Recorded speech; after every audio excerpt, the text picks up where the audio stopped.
இந்த எபிசோட ஸ்டார்டிங்ல கேரி ஹன்மா இவங்க ரெண்டு பேரும் பேசிட்டு இருக்காங்க. அப்பதான் கேரி வணக்கம் உன்னோட பையனுக்கு இடையில நடக்க போற பேட்டில பத்தியா பேசுறேன்னு கேட்கும்போது ஹன்மா என்ன சொல்றாரு, அது பேட்டில் இல்ல பாக்கிக்கும் எனக்கு இடையில நடக்கக்கூடிய ஃபைட் அப்படின்னு சொல்லுவாரா. அப்பதான் கேரி அவன் உன்னை குக் பண்ண வைக்க முயற்சி பண்ணிட்டு இருக்கான்னு சொல்லி கேட்கும்போது நம்மள ஹன்மா வந்து இந்த மாதிரியான கொஸ்டினுக்கு வேற மாதிரி ரியாக்ட் பண்ணுவாரு. இப்ப என்ன சொல்றாருன்னா, நான் நிறைய தடவை பேட்டில் இருந்திருக்கேன், அதுல நானே தான் சமைக்க வேண்டிய நிலைமை நிறைய தடவை இருந்திருக்கும், அதனால இது ஒரு பிரச்சனை இல்லை அப்படின்னு சொல்லும்போது அப்பதான் கேரி ஹீரோவை பார்த்து நீ என்ன சாஃப்ட் ஆயிட்டு அப்படின்னு சொல்ல வருவாரா. அதுக்குள்ளேயே கேரியோட வாயில இருந்து சிகரெட் கட் பண்ணி விட்டுட்டு நீ இப்ப நான் சாஃப்ட் ஆயிட்டேன் தானே சொல்ல வந்தேன்னு சொல்லி கேட்கும்போது இப்படி இல்ல நீ இப்ப ரொம்ப ஷார்ப் ஆயிட்டேன்னு சொல்ல வந்தேன்னு சொல்ல அவங்க கான்வர்சேஷன் அங்க என்ன ஆகுது. நெக்ஸ்ட் பாக்கி டோக்குகாவா பார்க்க வந்திருப்பானா, அங்க வச்சுதான் பாக்கி டோக்குகாவா கேட்டேன் அப்பாவும் பையனை சண்டை போடும்போது அந்த இடத்துல ட்ரபிள் ஏற்படுறது தடுக்க முடியாதுன்னு சொல்லி சொல்லும்போது அப்போ உன்னோட அப்பா நீ நாளைக்கே சேலஞ்ச் பண்ண போறியான்னு சொல்லி கேட்க அப்படிலாம் இல்ல நான் சேலஞ்ச் எல்லாம் பண்ண போறேன்னு கிடையாதுன்னு சொல்லுவானா. டோக்குகாவாவோ ஹன்மா ஃபேமிலிக்குள்ள ஒரு ஃபைட் நடக்குதுன்னா அது என்ன பொறுத்த வரைக்கும் ஒரு பெரிய ஈவெண்ட், தவிர எனக்கு இந்த உலகத்துல இம்பார்ட்டன்ட் வேற எதுவுமே கிடையாதுன்னு சொல்லுவாரா. அதான் பாக்கி டோக்குகாவாட்ட கேட்டுப்பான், வேலை இங்க ரெண்டு பேருக்கு இடையில ஃபைட் நடந்துச்சு அப்படின்னா நம்ம சிவிலியன்ஸ்க்கு எந்த ஒரு பாதிப்பு ஏற்படாம நீங்க பாத்துப்பீங்களா, ஏன்னா டோக்குகாவா அவரோட இன்ஃபுளுன்ஸை பயன்படுத்தி அந்த இடத்துல போலீஸ் ஃபோர்ஸ் இறக்க முடியல, ஃபைட் என்ன நடந்தாலும் நான் நிக்க விட மாட்டேன்னு சொல்லிடுவாரு. சோ இதே மாதிரி அப்பாவும் பையனை இப்போதைக்கு மாத்தி எப்படி நினைச்சுக்கிறாங்க அப்படிங்கறது காமிச்சிட்டு இருக்காங்க.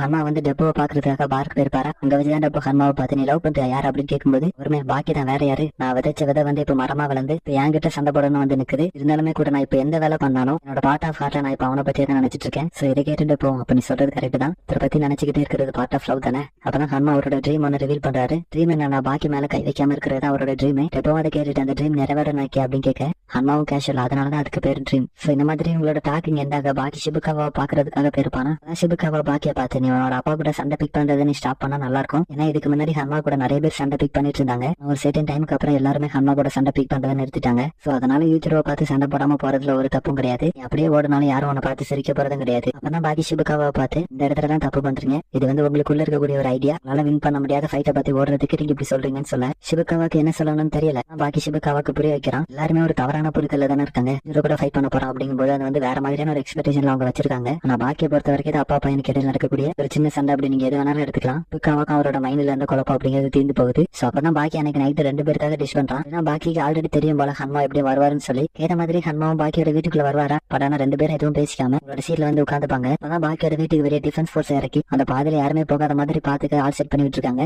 அவங்க ரெண்டு பேரும் மீட் பண்ணிக்கிறாங்க. திடீர்னு சண்டை நடந்துட்டா நார்மல் சிவிலியன்ஸை பாதுகாக்கணும், அதுக்காக தான் ஹன்மா போகக்கூடிய இடத்துல டிஃபென்ஸ் ஃபோர்ஸ் போய்கிட்டே இருக்கும். ஹன்மா உள்ள சாப்பிடறதுக்கு முன்னாடி பவ் பண்ணிட்டு சாப்பிடுவாரா, இது வந்து பாக்கிக்கு ரொம்பவுமே புதுசா இருக்கும். யூஜரா ஹன்மா சாப்பிடறதுக்கு முன்னாடி பவ் பண்ணுவாரா, இதுக்கு பவ் பண்ணாரு எனக்கு முன்னாடி இருக்கிற சாப்பாடுக்கா இல்ல எனக்கு பவ் பண்ணாரா அப்படிங்கிற பல தாட்ஸ் அவனோட மைண்டுக்குள்ள போயிட்டு இருக்கும். அப்பதான் பாக்கி சும்மா கேஷுவலா சாப்பிட்டு இருப்பானா, அவனை ப்ராப்பரா சாப்பிட சொல்றாரு. அது எதுக்காகனா முன்னாடி இருக்கிற ஃபுட் ஒவ்வொன்றும் ஒவ்வொரு உயிர் அப்படிங்கும்போது அதுக்கான மதிப்பு அப்படிங்கறத நம்ம கொடுத்துதான் ஆகணும். சோ சாஃப்டா ஒழுங்க சாப்பிடு அப்படின்னு சொல்றாரு. அப்பதான் பாக்கி ஹன்மா கிட்ட இந்த சாப்பாடு பத்திரானா சொல்லுங்க, ஆல்ரெடி ப்ரிசர்வ் பண்ண ஃபுட் இருக்கு தட்டுமா அப்படின்னு கேட்பான். அப்பதான் ஹன்மா பாக்கிய பார்த்து நார்மல் பேரண்ட்ஸ் சொல்லக்கூடிய ஒரு விஷயத்த சொல்றாரு, சர்வ் பண்ண ஃபுட் அப்படிங்கிறது நல்லது கிடையாது, அதனால நான் உன்னை ப்ரிசர்வ் பண்ண ஃபுட் சாப்பிட வேண்டாம்னு சொல்லல, அதே சமயத்தில் ஹெல்த்தியான ஃபுட் சாப்பிடு, ப்ரிசர்வ் பண்ண ஃபுட் சாப்பிடு, ரெண்டையுமே சேர்த்து என்ஜாய் பண்ணிக்க, ஆனா ப்ரிசர்வ் பண்ணது மட்டுமே சாப்பிடாது அப்படின்னு சொல்லுவாரா. பாக்கி இது ரொம்பவுமே புதுசா இருக்கும், சாப்பிடக்கூடிய விதத்துல இருந்து எல்லாமே இது வரைக்கும் பார்த்த ஹன்மா வேற மாதிரி, இப்ப பார்க்கக்கூடிய ஹன்மா வேற மாதிரி ஃபீல் ஆகிறாரு. அப்பதான் அவங்க ரெண்டு பேரும் சாப்பிட்டு முடிச்சிருவாங்களா, அப்பதான் பாக்கி ஹன்மா கிட்ட கேட்கணும் அப்படின்னு சொல்லி அப்பவே யோசிச்சுக்கிட்டே இருப்பான். ஏத்த மாதிரி இவர் என்னோட டேட் தானே அப்படிங்கிறப்போ இதை கேட்கறதுக்கான உரிமை என்கிட்ட இருக்குல்ல அப்படின்னு சொல்லிட்டு இன்னைக்கு டிஷ் உங்களால பண்ண முடியுமா அப்படின்னு சொல்லி கேட்பான். அவனுக்கு ஆச்சரியமா இருக்கும் கேட்டேன்னு சொல்லி. பாக்கியமே என்ன பதில் வரலன்னு பின்னாடி திரும்பி பார்க்கும்போது ஹன்மா அந்த இடத்துல நிப்பாரா, அவருமே கையை க்ளோஸ் பண்ணி வச்சுக்கிறத பார்த்துட்டு இவனுமே அடிக்க போறான்னு சொல்லி பயந்துட்டு இருப்பான். ஹன்மாவும் ஸ்டோன் பேப்பர் சீசர் போட்டு பாத்துக்கலாம், யாரு ஜெயிக்காங்களோ அவங்க எனக்கு டிஷ் பண்ணட்டும் அப்படின்னு சொல்ல ஸ்டோன் பேப்பர் சீசர்லயும் பாக்கி வின்னாகிறான். என்னோட டேடி இப்ப டிஸ்வாஷ் பண்றதை நான் பார்க்க போறேன் அப்படின்னு சொல்லி அவனுமே யோசிச்சுட்டு இருக்கேன். இவ்வளவு நேரம் டிஷ் மேக் பண்றதுன்னு சொல்லிட்டு இருந்திருப்பேன், சாரி டிஷ் வாஷ் பண்றது சீசர் தான் வச்சிருக்காரு, அந்த ஸ்டோன்ல வச்சு அப்படியே அமைக்கி எடுத்துருவாரு. இந்த காலத்துல சீசர் கூட ஸ்டோனை கட் பண்ணும் அப்படின்னு சொல்லிட்டு போயிருவாரா. இவன் நல்ல கேம் தான் சொல்லி யோசிச்சுட்டு இருப்பான். அப்பதான் அங்க இருக்கக்கூடிய கார்ட்ஸ் எல்லாம் உள்ள என்ன நடக்கு அப்படிங்கறது ஸ்கோப் வச்சு பாத்துட்டு இருப்பாங்களா, எந்த பிரச்சனை இல்லை அப்படின்னு சொல்லி அவங்களும் நார்மலா இருக்க. அம்மா சடனா தெரிஞ்சு காணாம போயிருவாரு. என்ன ஆச்சு அப்படின்னு பார்த்தா அவங்களுக்கு பின்னாடி வந்து நிப்பாரா. அம்மா அடுத்தவங்க வீட்டுக்கு முன்னாடி என்ன பண்ணிட்டு இருக்கீங்க அப்படின்னு கேட்க அங்க ஒரு கார்டு வந்து அவனுக்கு இருக்கிற பயத்துல அவன் கிட்ட இந்த ஷீல்ட வச்சு அவனை கவர் பண்ணிப்பானா. அம்மாவை அதுக்குள்ளோடி கையை விட்டு அவனை பிடிச்சு இதை வச்சு என்ன ஸ்டாப் பண்ண போறேன்னு சொல்லி கேட்டா அவனும் பயத்துல இல்லன்னு சொல்லி அப்படி தலையாட்டுவான். அப்பதான் ஹன்மா போறதுக்கு முன்னாடி பாக்கிட்ட சொல்லிட்டு தான் போயிருக்காரு. எப்பவுமே பாக்கி தானே அவனோட வீட்டுக்கு ஹன்மாவை இன்வைட் பண்ணிட்டு இருக்கான், ஒரு சேஞ்சா இருக்கட்டும் ஹன்மா வந்து பாக்கியை இன்வைட் பண்ணிருக்காரு. அப்பதான் ஹன்மா இவங்க உட்காந்து சாப்பிடுறதுக்காக தனியா ஒரு ரூமே புக் பண்ணிருப்பாரு. ஹோட்டலுக்கு முன்னாடி போய் நின்னுட்டு இந்த ட்ரெஸ் நம்ம போட்டு வந்துருக்க கூடாதுன்னு வச்சுட்டு இருப்பான். அந்த ஹோட்டலோட மேனேஜர் வந்து பாக்கி விழுந்து கவனிச்சிட்டு இருப்பாரா. இடத்துக்கு வந்து ஹன்மா பாக்கிய பார்த்து ஒரு ஹோட்டலுக்கு நீ வார அப்படின்னா நீ கண்டிப்பா சூட் தான் வேர் பண்ணிருக்கணும், அதெல்லாம் வரக்கூடாது அப்படின்னு சொல்லி பாடம் எடுத்துட்டு இருக்க. அப்பதான் பாக்கி ஹன்மாவை பார்த்து எதிர்த்து பேச ஆரம்பிக்கிறான். யார் இதுக்கு முன்னாடி இந்த மாதிரியான ப்ராப்பரான திங்ஸ் எல்லாம் சொல்லி தந்திருக்கா, சின்ன வயசுல இருந்து சொல்லி தந்தது இந்த 3 விஷயங்கள் மட்டும் தான், ஸ்ட்ராங்கராவ் அப்படிங்கிற ஒரு வேர்டு மட்டும் என்னோட அப்பா யூஜரா சொல்லி தந்திருக்காரு, ஒரு கொடுத்த அந்த மெசேஜ் நான் ஒபே பண்ணேன் அவ்வளவுதான் அப்படி சொல்லுவாங்க. அங்க பீக்ல இருப்பாரு, கூப்பிட்ட இடத்துல அசிங்கப்படுத்தியாரா அப்படின்னு சொல்லிட்டு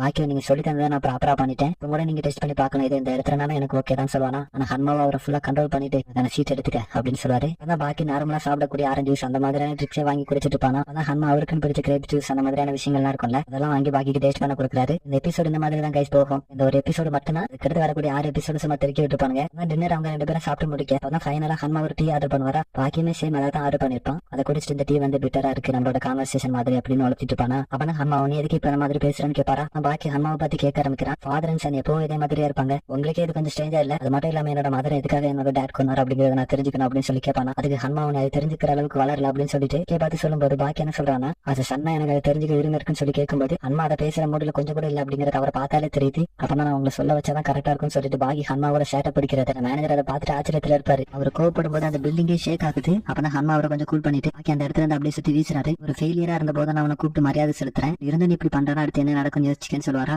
பாக்கி என்ன சொல்றான்னா, கையை உங்க மேல வச்சிட்டு தான் இப்படி அப்செட் ஆயிட்டு இருக்கீங்களா, என்ன நினைச்சேன் உங்க மேல இதெல்லாம் ஒர்க் ஆகாதுன்னு நினைச்சேன், கண்டிப்பா அவங்க 2 பேரும் கொஞ்சம் நேரத்துல ஃபைட் பண்ண போறாங்க. ஹன்மா பாக்கியை பார்த்து நீ வந்து ஃபாதர் அண்ட் சன் ஃபைட்டா மட்டும் தான் இருக்க போகுது, அது தவிர வேற எதுவுமே இல்ல அப்படின்னு சொல்லி நான் கேள்விப்பட்டேன், என்ன இந்த ஃபைட்டை டவுன்கிரேட் பண்ணி பாக்குறேன் அப்படின்னு சொல்லி கேட்பாரா. உங்களுக்கு ஃபைட் பண்ண வேண்டாமான்னு சொல்லி இடம் கேட்க ஓகே அட்டென்ஷன் அப்படின்னு சொல்லிட்டு ஒரு பஞ்ச் பண்ணுவாரா. மிஸ் பில்டிங்கை விட்டு வெளியே போய் விழுந்திருப்பா. பில்டிங்கோட வாழை பிடிச்சு எப்படியே தப்பிச்சிட்டான். அப்பதான் அவர் பாக்கியோட கையை பிடிச்சிட்டு இந்த கையை வச்சு தானடா என்னோட ஷர்ட்டை பிடிச்சு அப்படின்னு சொல்லிட்டு அடிக்க வருவாரா. பயத்துல கையை எடுத்துருவான். எடுத்துட்டியான்னு சொல்லி ஒரு கிக் பண்ணா. அந்த பில்டிங்கோட வாழை உடச்சு அதர் சைடு போய் விழுந்துருவானா. அங்க வந்து கெஸ்ட் எல்லாருமே என்னடா நடக்குதுன்னு சொல்லி யோசிச்சுட்டு இருக்காங்க. அப்பதான் ஹன்மா அங்க இருக்கிறவங்க அப்பாலஜைஸ் கேட்டுட்டு நீங்க உங்களோட மீல ஜாலியா என்ஜாய் பண்ணுங்க, எனக்கு கொஞ்சம் பனிஷ்மெண்ட் கொடுக்க வேண்டியது இருக்கு அப்படின்னு சொல்லிட்டு இருப்பாரா. அதான் பாக்கி பஞ்ச் பண்ண வரும். அவனோட ஃபேஸை பிடிச்சிட்டு பையன் அப்பாவை ஓவர் கம் பண்ணணும் அப்படின்னு முயற்சி பண்ணிட்டு இருக்கான். அப்பாவும் அந்த பையனை ஓவர் கம் பண்ண விட மாட்டேங்காரு. இருக்கும்போது இது வந்து ஒரு பயங்கரமான ஃபன் தானே அப்படின்னு சொல்லிட்டு அந்த கண்ணாடில வச்சு அமுத்திட்டு இருப்பாரா. இதுல பார்த்தா 2 பேரும் சேர்ந்து அந்த பில்டிங் விட்டு வெளியே விழுவாங்க. இடத்துல பிரசிடென்ட் நிக்கிறாருன்னு நான் நினைக்கிறேன். எந்த மாதிரியான பீச் டைம் அப்படின்னு சொல்லி யோசிச்சுட்டு இருப்பாரு. 2 பேரும் எத்தனாவது ஃப்ளோர்ல இருந்து கீழே வந்தாங்கன்னு கூட தெரியல. அவ்வளவு ஹைட்ல இருந்து கீழே வந்தா கண்டிப்பா உயிரோட இருக்க வாய்ப்பு இல்ல. கடைசியா பார்த்தா 2 பேரும் ஒரு கார் மேல போய் விடுவாங்களா. இப்ப பிரசிடென்ட் செத்துட்டாங்களா உயிரோட இருக்காங்களா சொல்லி யோசிச்சுட்டு இருப்பாரு.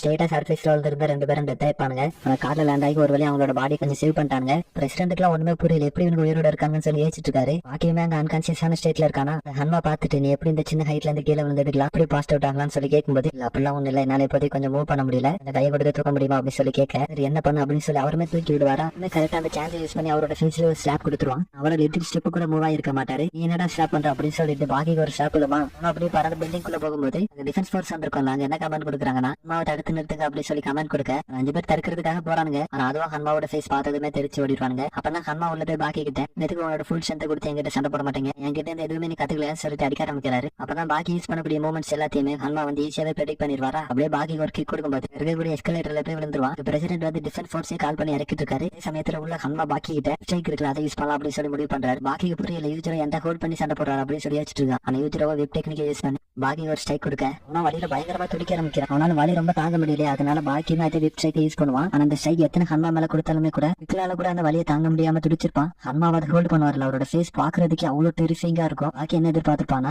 அது வலிச்சிச்சின்னு சொல்லுவாருன்னு எதிர்பார்த்துட்டு இருக்கும்போது அவரும் அதை சம்பவம் ஹோல்ட் பண்ணிட்டு உன்னோட வெஞ்சன்ஸை எம்எல் தீர்க்க அப்படின்னு சொல்லிட்டு இருக்கேன். வெளியே டிஃபென்ஸ் ஃபோர்ஸ் வந்து சாப்பர்ல வந்து இறங்கிட்டு இருக்காங்க. அதான் 2 பேருமே சண்டை போடலாம் ஸ்டான்ஸ் எடுத்துட்டு நிக்க. அந்த இடத்துல பாக்கி ஸ்டான்ஸ் எடுத்து வந்து ஹன்மாவை அட்டாக் பண்ணணும் அப்படிங்கிற நோக்கமே கிடையாது. பாடி ஹன்மா கிட்ட இருந்து டிஃபெண்ட் பண்ணணும் அப்படிங்கிறதுக்காக தான் இந்த ஸ்டான்ஸ் எடுத்திருப்பான். அப்பதான் அந்த இடத்துல யாரும் பாக்கியை பார்த்து கத்துற சவுண்ட் கேட்கும். யாரும் சொல்லி பார்க்கும்போது டோக்குகாவா தான் வந்திருப்பாரா. அவருமே பாக்கி கிட்ட நீ உன்ட்ட இருக்கிற ஃபுல்லா கொடுத்து சண்டை போடு, நீ பக்கத்துல ரெசிடென்ஸ்ல இருக்கிற மக்களை பத்தி எல்லாம் யோசிக்க வேண்டாம், அவங்களே இந்த ஹோட்டல்ல இருந்த கெஸ்ட் எல்லாருமே நாங்க எவாக்குவேட் பண்ணிட்டோம், அதனால உன் இஷ்டத்துக்கு அடிச்சு பூந்துலாடுறோம்னு சொல்ல எப்படியாட்டும் அடிச்சு நோக்கிரு இந்த மால்ல இருந்து இந்த அபார்ட்மெண்ட் டிஸ்டர்ப் பண்ணாலும் ஒரு பிரச்சனையும் கிடையாது. இப்படி இவங்க சொல்லிட்டு இருக்க பாடி ஹன்மா அட்டாக் பண்ண போவானா. ஹன்மா அந்த அட்டாக் அடுத்ததுக்கே அவன் செலுத்துற போய் ஓடிட்டு இருப்பான். இந்த தடவை ஹன்மா அவன் சீரியஸாவே கேட்கிறாரு, நானும் என்னால முடிஞ்ச அளவு உனக்கு கேவலப்படுத்துறது எல்லாமே பண்ணி பார்த்துட்டேன், உன்னோட ஃபுல்ல கொடுத்து சண்டை போட மாட்டேங்கிற, பெஸ்ட் காமின்னு சொல்லி கேட்க அப்பதான் ஹன்மா ஒரு வித்தியாசமான கேரக்டரிஸ்டிக்கோட பாக்கி உன்னோட பெஸ்ட் எல்லாத்தையுமே உன்னோட ஃபாதருக்கு காமி, நான் எவ்வளவு நேரம் தான் வெயிட் பண்றது அப்படின்னு சொல்லி கேட்டுட்டு இருப்பாரா. அது வந்து அவனுக்கு ஒரு சந்தோஷம் கலந்து அதிர்ச்சியாவும் இருக்கும். அப்பதான் பாக்கியமே இவருக்கு நான் எந்த அளவுக்கு டெவலப் ஆயிருக்கேன் அப்படிங்கிறது தெரிஞ்சிருக்கு அப்படின்னு சொல்லும்போது என்னோட ப்ரோக்ரஸை காமிக்கிறேன்னு சொல்லிட்டு காக்கரேஜோட ஸ்பீடை இன்க்ரீஸ் பண்ற மாதிரியான ஒரு டெக்னிக் பழகி தந்திருப்பான்ல,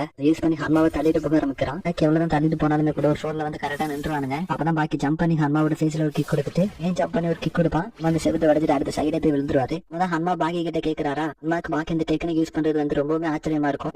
இதுக்கு முன்னாடி அவர் எத்தனை மார்ஷல் ஆர்டிஸ்ட் கூட சண்டை போட்டுருப்பாரு. எல்லாருமே அவங்களோட பாடி வந்து ஃபைபர்ல இருந்து லிக்விடா இமேஜின் பண்ணுவாங்கல்ல, இந்த ப்ராசஸ் அவங்க கம்ப்ளீட் பண்ணதே கிடையாது. நீ எப்படி லிக்விட்ல இருந்து டெண்டன்சி கரெக்டா டப்புன்னு மாத்துறன்னு சொல்லி ஆச்சரியமா கேட்பாரா. சொல்லி யாரும் உனக்கு இதை டீச் பண்ணுன்னு சொல்லி கேட்கும்போது ஒண்ணுமே சொல்ல மாட்டேன், ஹன்மாவை புஷ் பண்றதுலேயே தான் குறியா இருக்கிறான். சொல்லனாலும் பரவாயில்ல, நான் உனக்கு சொல்லி இந்த டீச்சர் அவங்க வந்து ரொம்பவே எக்ஸலன்ட் சொல்லிட்டு ஹன்மா பில்டிங் உடச்சு அவனை வெளியே வீசியிருப்பார்ல. அந்த இடத்துல அவரே ஷாக் ஆகக்கூடிய அளவுக்கான ஒரு விஷயம் நடக்குது. என்னன்னு பார்த்தா ஏதோ ஃபெஸ்டிவல் நடக்கிற மாதிரி அவ்வளவு கூட்டம் அந்த இடத்துல கூடி இருக்கும். பாக்கியமே கீழே விழுந்த பிறகு அந்த சீலே பண்ணிருப்பான். கீழே விழுந்த உடனே அவனுக்கு பின்னாடி இருந்து அந்த அளவுக்கான ஒரு சவுண்ட் வந்திருக்கும். அப்பதான் ஹன்மா அந்த ஓட்ட வழியா நிக்கிறத பார்த்துட்டு இதுதான் யூஜர்னு சொல்லி கத்திட்டு இருப்பானுங்க. எப்படி இவ்வளவு கூட்டங்க வந்துச்சுன்னு பாத்தீங்கன்னா சில இப்படிதான் ரிப்போர்ட் கொடுத்துட்டு இருந்திருக்காங்க. கண்டிப்பா ஒரு போலீஸ் ஃபோர்ஸ் ஒரு இடத்துல அதிகமா இறங்கி இருக்காங்கன்னா அதுக்கான ரீசன் வந்து எப்படி ரிப்போர்ட் பண்ணதானே செய்வாங்க. அதையுமே அவர் எந்த அளவுக்கு மறைச்சு சொல்ல முடியுமோ அப்படிதான் சொல்லியிருப்பாரு. ஃபோர்ஸ் எதுக்காக நிக்குது, நான் ஒரு ஃபாதர் அண்ட் சன் அந்த ஃபைட்டுக்காக தான் நிக்குது அப்படின்னு சொல்ல இந்த நாங்க நடந்த கமாஷனுக்கான ஃபுட்டேஜுமே காமிக்க ஆக்சுவலி அந்த நியூஸ்ல நேம் எதுவுமே மென்ஷன் பண்ணிருக்க மாட்டாங்க. அந்த நியூஸ் பீப்புள் எல்லாரும் பார்த்த உடனே ஈஸியா புரிஞ்சுப்பாங்க. பிளஸ் ஆல்ரெடி ஒரு ரூமர் சுத்திட்டு இருந்திருக்கும் யூஜருக்கும் பாக்கியம் சண்டை நடக்க போகுது. நியூஸ் பார்த்து எல்லாருமே கார் பைக் அப்படின்னு சொல்லிட்டு ஒரு பிளேஸ் நோக்கி வர ஆரம்பிக்கிறாங்க. இப்படிதான் இங்க இவ்வளவு பெரிய கூட்டமே சேர்ந்திருக்கும். பாக்கி இந்த கூட்டத்தை பத்தி எந்த ஒரு கவலையுமே படல. ஆனா ஹன்மா தான் இவ்வளவு கூட்டத்தை யாரா கூப்பிட்டது அப்படின்னு சொல்லி யோசிச்சுட்டு இருப்பாரு. அதான் ஹன்மா பாக்கி கிட்ட வந்து இன்னைக்கு இது போதும் இந்த இடத்த விட்டு பேர்லான்னு சொல்லுவாரா.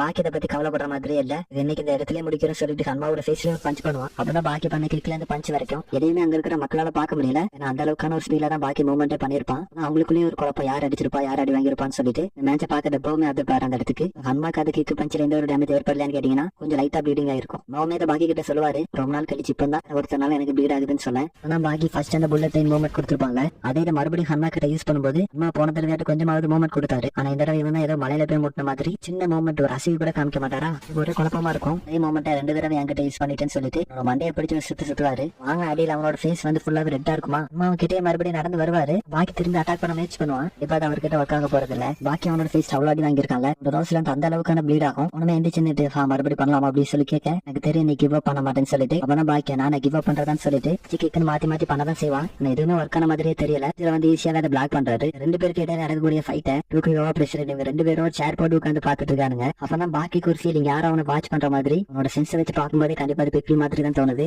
ஆனா பாக்கி டைசர் டாப்ஸ் இருக்குல்ல அதே மாதிரி இமிடேட் பண்ணுவானா. அங்க இருக்கிற மக்களால இதை பார்க்க முடியாது. உங்களை எவ்வளவு பெருசா இருக்குன்னு சொல்லி யோசிச்சுட்டு இருக்கேன். அவன் பாக்கி இந்த அளவுக்கு பல டெக்னிக் யூஸ் பண்றானா இதை பார்த்துட்டு தாண்டா உண்மையாவே என்னோட பையன் சொல்லிட்டு இருக்காரு. சமயத்துல இதை பிக்கிலுமே பாக்குற மாதிரி காமிச்ச எபிசோட இங்க என் பண்றாங்க.